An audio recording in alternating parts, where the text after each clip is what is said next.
If we are given more information, we can evaluate c.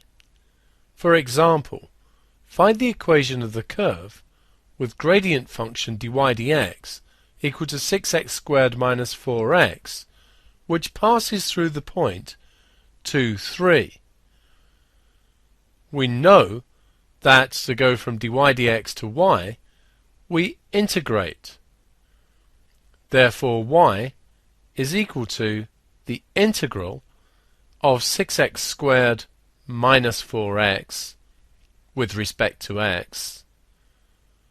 We can integrate this and we get 6x cubed divided by 3, take away 4x squared divided by 2 plus the constant. Tidying, we get 2x cubed, take away 2x squared plus the constant.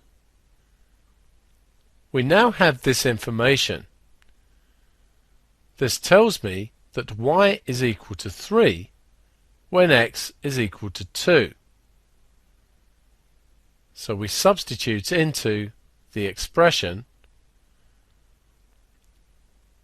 We used the y-coordinate 3 and the x-coordinate 2. The only unknown here is c, so we evaluate.